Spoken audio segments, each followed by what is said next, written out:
साहब भी इसमें आ जाएंगे, भारतीय किसान यूनियन जो प्रोटेस्टधारी हैं वो भी आ जाएंगे। इसमें हम बात करें वो बिल्किस दादी भी आ जाएंगी, जो कहते थे ना ये हिंदुस्तान को आजाद किसने कराया है? हिंदुस्तान को इनके अब्बा और दद्दा ने ही तो आजाद कराया है। इनके मुगलों के खानदान का ही तो दिया हुआ हिंदुस्तान है। ये मोदी साहब के पूर्वज यहाँ पर क्या करने आए थे? उनके पूर्वजों ने क्या किया जो सत्ता पर रूल कर रहे हैं? ये बिल्किस दादी वही हैं जो शाहीन बाग दंगों में बैठ जाती थी। ये शाहीन मेरा ये चैनल सब्सक्राइब करें और मेरे हर अपडेट आपको मिले, इसके लिए बेल आइकन जरूर दबाइएगा। आप सभी को मेरी ढेर सारी शुभकामनाएं।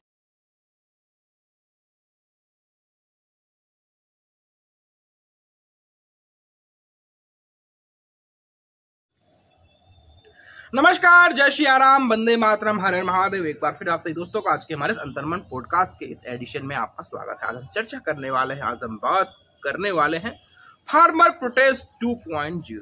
एक बार फिर आंदोलनजीवी, फार्मर जीवी की हम बात करें तो वो सक्रिय हो गए। वो उनकी सक्रियता एक बार फिर बढ़ गई। कहने को कहा जा रहा है कि दिल्ली से सटे जो हरियाणा के 14 जिले हैं, सोनीपत, पानीपत, कुरुक्षेत्र या फिर जो टिकरी बॉर्डर है, सिंघू बॉर्डर है, उन पर सक्रियता एक बार फिर देखने को मिल सकती है। उनका कहना है न्यूनतम समर्थन मूल्य एमएसपी को लेकर किसानों की जो आय नहीं बढ़ रही है, किसान के हालात जो सख्ते में है, किसान सुसाइड करने को मजबूर है और किसानों की स्थिति बेहद नाजुक हालात में है। तो सरकार को क्यों ना घेरा जाए, क्यों ना प्रोटेस्ट किया जाए। कहते हैं ना, ट्रैक्टर से मिलते हैं ट्रैक्टर तो आंदोलनजीवी खिलते हैं। सरकार को जब घेरने हो तो बॉर्डर पर ट्रैक्टर पे ये आंदोलनजीवी मिलते हैं। जी हाँ, ये आंदोलनजीवी एक बार फिर सक्रिय हो गए हैं, इनकी भूमिका एक बार फिर सक्रिय हो गई। आपको ये जो फार्मर प्रोटेस्ट 1.0 तो बखूबी याद होगा। इस 1.0 में वो लोग भी आ गए थे, वो लोग भी अपना विरोध प्रदर्शन दर्ज करा रहे थे, वो लोग भी बॉर्डर पर बैठ गए थे। सिंघू बॉर्डर, टिकरी बॉर्डर, गाजीपुर बॉर्डर पर बैठकर वहां पर पकौड़ियां तली जा रही थी, वहां पर तंबू लगाकर रात गुजारा जा रहा था। ऐसा लग रहा था कि ये कोई प्रोटेस्ट नहीं है, बल्कि ये एक तरह का धार्मिक क्रियाकलाप है। ये गंगा नहाने गए हैं और गंगा के तीरे वहां पर प्लास्टिक के घर बनाकर, प्लास्टिक के आवास बनाकर वहां पर रात गुजार बसर कर रहे हैं। इस तरह की कहानी का चाल चरित्र हमें देखने को मिला। इस फार्मर प्रोटेस्ट 2.0 में इस बार भी आपको मिल सकता है कोई ग्रेटा थनबर्ग आ सकती है। इसको भारत से कोई लेना देना नहीं, इसको फार्मर का ऐप भी नहीं आता है। इसमें वो मियां खलीफा दोबारा दिख सकती है, जो मियां खलीफा को रात में कौन सी खेती करती है उसके बारे में तो आपको बखूबी पता है कि कई ऐसे नौनिहाल है मियां खलीफा का वीडियो देखकर ही सोशल मीडिया पर वो बड़े हुए हैं। कई ऐसे लोग हैं। तो ये आंदोलनजीवी दोबारा सक्रिय हो गए हैं। सरकार को ये इंफॉर्मेशन मिला है कि कई ट्रैक्टर तैयार कर दिए गए हैं, कई ट्रैक्टर तैयार है। तो सरकार ने भी तैयारियों को देखते हुए जो हरियाणा दिल्ली सटे हुए बॉर्डर है वहां पर पुलिस को सक्रिय कर दिया है। वहां पर उन्होंने पहले पैरामिलिट्री जो जवान हैं उनको भी सक्रिय कर दिया गया है। आरपीएफ के जवानों की जो छुट्टियां हैं वो रद्द कर दी गई हैं। तो सरकार सक्रिय हो गई है। सरकार नहीं चाहती है कि फिर फार्मर प्रोटेस्ट 1.0 जो हुआ था उसका दोबारा पुनरावृत्ति हो। ये प्रोटेस्ट कितना ज्यादा घातक होगा, कितना ज्यादा आगे बढ़ेगा, ये तो भविष्य बताएगा। लेकिन मैं पूर्वी उत्तर प्रदेश की बात करूं, पूर्वी उत्तर प्रदेश में राष्ट्रीय लोक दल जो पिछली बार विपक्ष के साथ हाथों में हाथ डाले, बाहों में बाहें डाले साथ खड़ी रहती थी, वो राष्ट्रीय लोक दल जयंत जो चौधरी हैं वो भाजपा में मिल गए हैं। तो मुझे नहीं लगता कि यूपी में ये फार्मर प्रोटेस्ट कोई असर डालेगा। लेकिन हाँ, ये प्रोटेस्ट का असर हरियाणा में जरूर नजर आ सकता है। फिर एक बार बोले कृषि के डकैत यानी कि माननीय टिकैत साहब भी इसमें आ जाएंगे, भारतीय किसान यूनियन जो प्रोटेस्टधारी हैं वो भी आ जाएंगे। इसमें हम बात करें वो बिल्किस दादी भी आ जाएंगी, जो कहते थे ना ये हिंदुस्तान को आजाद किसने कराया है? हिंदुस्तान को इनके अब्बा और दद्दा ने ही तो आजाद कराया है। इनके मुगलों के खानदान का ही तो दिया हुआ हिंदुस्तान है। ये मोदी साहब के पूर्वज यहाँ पर क्या करने आए थे? उनके पूर्वजों ने क्या किया जो सत्ता पर रूल कर रहे हैं? ये बिल्किस दादी वही है जो शाहीन बाग दंगों में बैठ जाती थी। ये शाहीन बाग दंगा, ये फार्मर प्रोटेस्ट, इनका जुगलबंदी साफ साफ नजर आ रहा। अब ये जो फार्मर प्रोटेस्ट शुरू होगा तो हम बात करें, खलिहर पत्रकार भी आ जाएंगे, राजा रवीश कुमार भी आ जाएगा, वो रोनी सूरत बनाकर किसानों को लेकर बात करते नजर आएगा। ये राजा रवीश कुमार अपने बालकनी में बरगद का पेड़ तक या धनिया पत्ता तक नहीं उगाया होगा, तुलसी का पौधा तक नहीं लगाया होगा, वो फार्मर प्रोटेस्ट के बारे में बात करेगा। फिर अजीत अंजुम है, अजीत के साथ अंजुम कहां से लग गया मुझे समझ में नहीं आता, वो भी बात करेगा।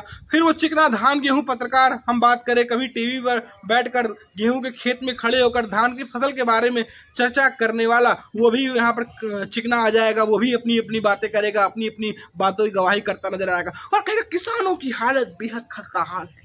मोदी साहब के युग में किसानों की स्थिति बेहद खस्ता हाल दौर से गुजर रही है। इनकी स्थिति बेहद दयनीय और दयनीय दिशा की ओर लबरेज होता जा रहा है। ये तमाम तरह की बातें करेंगे। लेकिन इस बार जो होगा तो सरकार तैयारी में है। कई किसान संगठन है, उनसे तैयारी भी कर रही है। कहा जा रहा है कई जो 3 केंद्रीय मंत्री हैं, हम कृषि मंत्री हम बात करें अर्जुन मुंडा जी हैं, फिर हम बात करें राज्य मंत्री जो हैं नित्यानंद राय हो गए, और केंद्रीय मंत्री पीयूष गोयल को भी लगा दिया गया है किसानों से बात करने के लिए, उनकी बातों को समझने के लिए। और साथ साथ सरकार सक्रियता ये भी दिखा रही है कि ये जो आंदोलन बढ़े तो उसको क्रश कैसे किया जाए। ये तो किसान आंदोलन है। किसान आंदोलन के तौर पर देश के खलिहर पत्रकार है और देश के वो हम बात करें वो राजनेता हैं जिनका इंडी गठबंधन पूरी तरह से फ्लॉप हो गया। उनको अपनी राजनीति के कहकरा नजर आ रहा है, कहीं ना कहीं से अपनी राजनीतिक रोटियों को सेका जाए, कम से कम चुनाव जीत सके ना सके, लेकिन सरकार को फिर से मजबूर किया जाए। फिर मोदी साहब आकर कहें कि हम किसानों को समझाने में नाकाम रहे और हमारी तपस्या जो है वो सफल नहीं हुई, फिर ही बात किया जाए। और ये कहते हैं किसानों को लेकर कोई नया कानून नहीं बना, किसानों की जो जीवन शैली है उसमें विकास नहीं हुआ। जो बड़े किसान है जिनको बड़ी जोत है उनकी तो जिंदगी अच्छे से गुजर रही है, लेकिन छोटे किसान हैं जिनकी जोत कम है वो खेती छोड़कर मजदूर बनने को मजबूर हैं। पानी के बढ़ते दाम, बिजली के बढ़ते दाम, छोटी जोत में फसल नहीं होता है, जो कर्ज लेकर फसल उगाते हैं उसकी पैदावार भी नहीं होती, वो कर्ज तले दबते जाते हैं, कर्ज पे कर्ज। फिर जमीन बेचकर जाकर दिल्ली मुंबई में वो ई रिक्शा चलाते हैं या ठेला चलाते हैं या छोले भटूरे की दुकान खोलते हैं। वो छोटे मझोले किसान तो खत्म हो जाते हैं। फिर कहा जाता है कि ये सरकार ने किसानों के लिए कुछ नहीं किया। बचपन से मैं भी किसान घर में पैदा हुआ, मेरे यहाँ भी खेती होती थी, तो मैं जब बचपन में गर्मी छुट्टियों में जब अपने गाँव जाया करता था तो एक यूरिया का खाद का बोरिया आता था, उसमें लिखा रहता था चांद चाचा अनुभवी किसान। एक इमोजी टाइप का तस्वीर था चांद चाचा अनुभवी किसान का, उसमें हंसता हुआ किसान का चेहरा रहता था, वो बोरा यूरिया का रहता था। लेकिन जब हमने जब से मीडिया चैनल्स को में तवज्जो की, हमने जब से मीडिया चैनल देखना शुरू किया, वो 2009 से 8 से जो हमने सिलसिलेवार तरीके से मीडिया को समझना शुरू किया, वो कॉलेज का दौर, वो स्कूल का दौर 2006 लमसम आसपास में, तब हम देखते थे कि ये फलाना आज ये किसान फलाना जगह पर फांसी लगा लिया, आज ये किसान फलाना जगह पर फांसी लगा लिया। किसान ने अपनी बेटी की शादी के लिए कर्ज लिया था, बेटी की शादी तो की और साथ में उसकी पैदावार भी नहीं हुई, ओला मार दिया, सूखा पड़ गया, अत्यधिक बारिश हो गई, तो किसान को मजबूरन फिर क्या हो गया, हैंग हो गया, बेचारा फांसी लगा लिया। ये तो कहीं आज से नहीं चल रहा है, ये किसानों की स्थिति तो दयनीय थी। तो कहा जाता है कि MS स्वामीनाथन की रिपोर्ट को लागू किया जाए। सरकार कुछ सोच रही है, कुछ कर रही है, ये तो बात तथ्यपरक है कि किसानों की स्थिति दयनीय दिशा में है। किसानों के जीवन में ये अमूल चूल जो बदलाव होने चाहिए थे, अमूल चूल जो परिवर्तन लाना चाहिए था, वो परिवर्तन किसानों के जीवन में नहीं आया। जो छोटे मझोले किसान हैं उनकी जीवन में अभी भी अंधेरों के बादल घने। हम बात करें बड़े किसानों की, सरकार ने 3 कृषि बिल लेकर आई थी, तो उसको लेकर भाषण शुरू हो गया, भाषण मचना शुरू हो गया। तो देखिए जो बड़े किसान हैं और जो मार्केट है, इनमें बड़े किसानों का दबदबा है, बड़े किसानों का इनमें कंट्रोल है।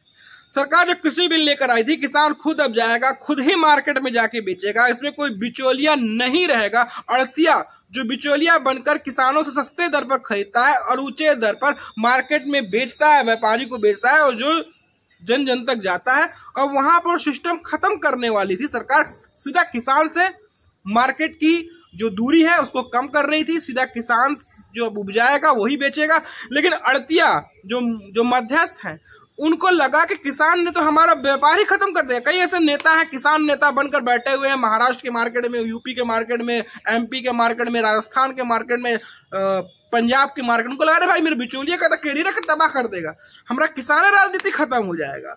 तो उन्होंने इस पर प्रोटेस्ट किया। सिंघू बॉर्डर, हम बात करें गाजीपुर बॉर्डर, टिकरी बॉर्डर सभी जगह बैठकर उन्होंने अपना प्रवचन, अपना आलाप प्रलाप शुरू कर दिया कि सरकार जो है किसान विरोधी है। भैया ये अड़तिया जो हैं, जो मध्यस्थ हैं, और मध्यस्थ में वही हैं जो किसान राजनीति करते हैं, अपने एसी में बैठते हैं, हवाई जहाज से सफर करते हैं। जो किसान जब मारा जाता है तो उसके शोक व्यक्त नहीं करते। ये वही लोग हैं जो किसान की राजनीति तो करते हैं, लेकिन किसानों के हित में उन्होंने आज तक कोई काम नहीं किया। किसान की राजनीति करते हुए संसद के गलियारे तक पहुंच गए हैं, लेकिन हाँ, जो आपके इलाके का सुदूर क्षेत्र का जो किसान है, इसकी दयनीय स्थिति बदतर है, उसके बारे में इन्होंने कोई भी प्रकार का कोई सुविधाजनक राजनीति नहीं की है कि उनकी जिंदगी में कुछ अमूल चूल बदलाव आए।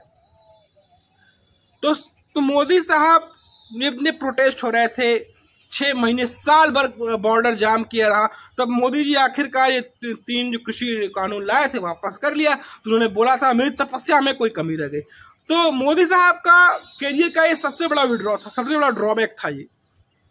अब उन्हें लगा कि मोदी साहब इसी में वो रूल आउट हुए हैं, इसी में विड्रॉ किए हैं, इसी को क्यों ना घेरा जाए। भैया बॉर्डर पे चुनाव है, बॉर्डर पे लोकसभा चुनाव है, तो लोकसभा चुनाव में यही एक मुद्दा है जहां से मोदी साहब को घेर सकते हैं। बाकी जितने क्रियाकलाप थे उसमें मोदी साहब ने छक्के चौकों की बारिश कर दी। जो उनके विरोधी थे वो भी मोदी के हमसफर बन गए हैं।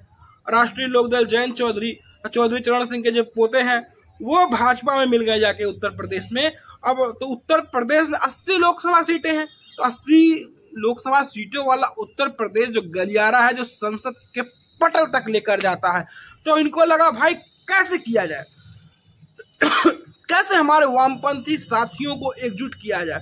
अब देखिएगा इन प्रोटेस्ट में अब वो सस्ती शेरवानी भी आ जाएगी। सस्ती शेरवानी उतार कर क्या क्या करती है वो तो आप जानते हैं। सस्ती शेरवानी, राजा रवीश कुमार, फिर हम बात करें धान गेहूं पत्रकार, फिर अजीत अंजुम, फिर सागरिका घोष जैसे आजकल राज्यसभा जा रही हैं, फिर उसका शौहर राजदीप सरदेसाई, राहुल कमल जैसे लोग, जो वामपंथी पत्रकारों का झुंड जो है वो उसमें लग जाएगा। और कम्युनिस्ट विचारधारा भी इनके समर्थन में आ जाएंगे। कुछ डी राजा जैसे लोग जाकर बैठ जाएंगे, जो बड़ी बड़ी बात, विवेक श्रीवास्तव जैसे लोग टीवी डिबेट किसानों को लेकर बात करेंगे, जो हसुआ और खुरपी की बात करते हैं लेकिन किसानों के हित की बात नहीं करते हैं। ये वही लोग हैं, इनका चाल चित्रण यहाँ पर साफ साफ होता नजर आता है। कहा जा रहा है कि सरकार ने जो 14 जिले हैं जो सटते हैं, सोनीपत, पानीपत, कुरुक्षेत्र, करनाल, जो इलाके हैं वहां पर बॉर्डर सील कर दिया गया है।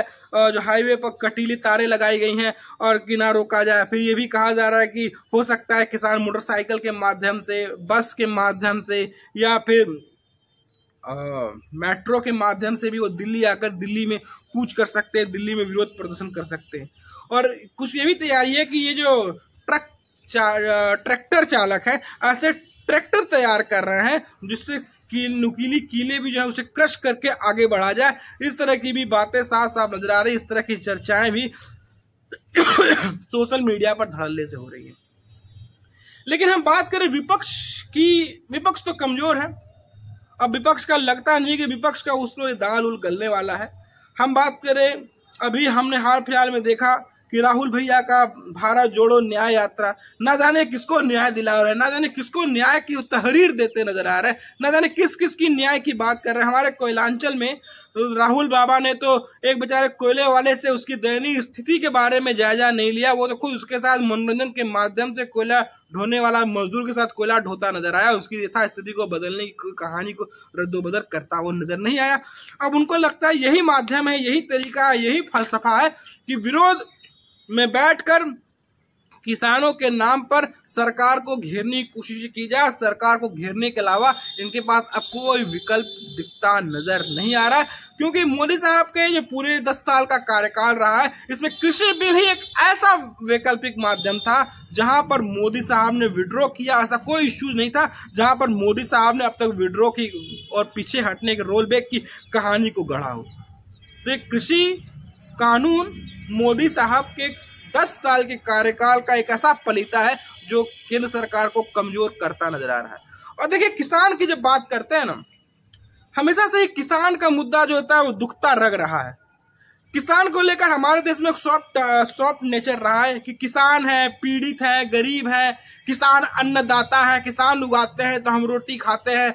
ये किसान को लेकर एक सॉफ्ट कॉर्नर है, लेकिन ऐसा नहीं है कि किसानों को लेकर कुछ बहुत बड़ा काम किया गया हो।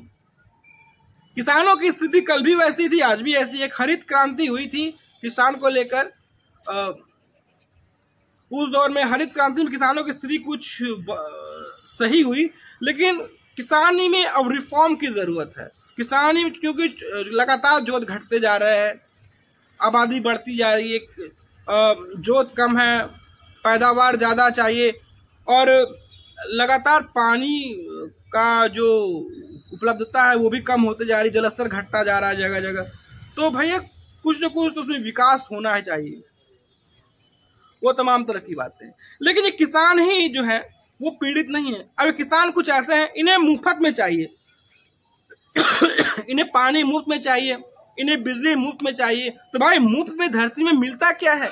इस जीवन में, इस फिजिकल लाइफ में मुफ्त में कुछ नहीं मिलता, हर चीज की एक कीमत होती है। ये किसान ब्याज ले लेते हैं, पैसे होने के बावजूद सरकार को पैसे नहीं चुकता करते हैं, और ये इंतजार करते हैं कि अगला चुनाव आएगा तो सरकार जो है हमारा जो बकाया है वो माफ कर देगी।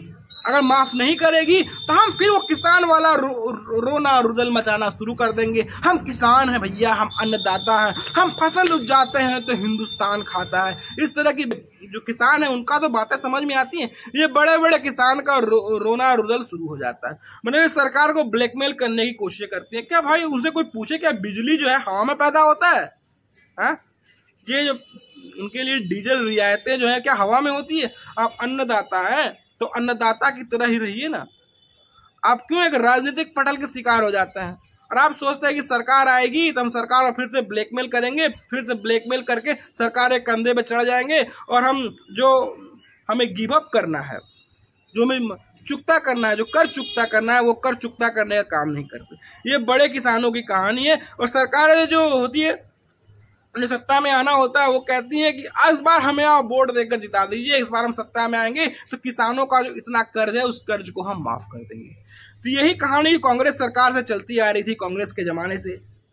ये इनके जहन में, इनके जेनेटिक में बैठ गया। अब ये सोचते हैं कि आने वाली सरकारें भी यही कहानियां गढ़ेंगी, यही चरित्र अपनाएंगी, यही कहानी का चरित्र का अनुसरण करेंगे। लेकिन ये सरकार कुछ बदलती नजर आ रही है। कुछ उन्होंने बदलने की कोशिशें की हैं कि भाई आप जो है भोगता है, आप बिजली लेते हैं, पानी लेते हैं, फला लेते हैं, कम से कम आप चुकता करने का भी तो काम करिए। ये सब तमाम कहानियां हैं जो इसके बारे में कोई चर्चा नहीं करता। और भैया हमारे किसान आंदोलन जीवी हो गए, जो ट्रैक्टरों से अपने आंदोलन को और बढ़ाने की कोशिश कर रहे हैं। फार्मर 2.0 प्रोटेस्ट का जो अनुसरण करने वाले हैं, देखते क्या होता है। सरकार तो अपने हिसाब से तैयारी में लगी हुई है। मुझे नहीं लगता कि इनका फार्मर प्रोटेस्ट 2.0 वो कारगर होगा। वो समय भी नहीं है, वो कहानी भी नहीं है। लोगों को पता है कि चुनाव का सीजन है, मुहाने पे लोकसभा चुनाव है। इस चुनाव में बेनिफिशियरी के तौर पर ये इस तरह की कहानियों को अंजाम देते नजर आते हैं। तो दोस्तों, आपको हमारी कहानी कैसी लगी, आपको हमारा एपिसोड कैसा लगा, आपने जरूर बताएं। दोस्तों, अगर आपके पास हमारे लिए कुछ सुझाव हो तो आप सुझाव दे सकते हैं, आप कंट्रीब्यूट भी कर सकते हैं, आप सहयोग भी कर सकते हैं, और आप हमारी पत्रकारिता को बढ़ा दे सकते हैं। तो फिर हाजिर होंगे एक नई कहानी के साथ, एक नए एपिसोड के साथ, एक नई चर्चा के साथ, और इस राष्ट्रवादी एक नई कहानी के साथ। तब तक याद दीजिए, नमस्कार, जय श्री राम, वंदे मातरम। फिर मिलते हैं। और हाँ, जाते जाते आपसे गुजारिश है कि आप हमारे चैनल को लाइक, शेयर, सब्सक्राइब जरूर करिएगा, और आप हमें सोशल मीडिया पर भी फॉलो जरूर करिएगा। तो फिर मिलते हैं, तब तक के लिए नमस्कार।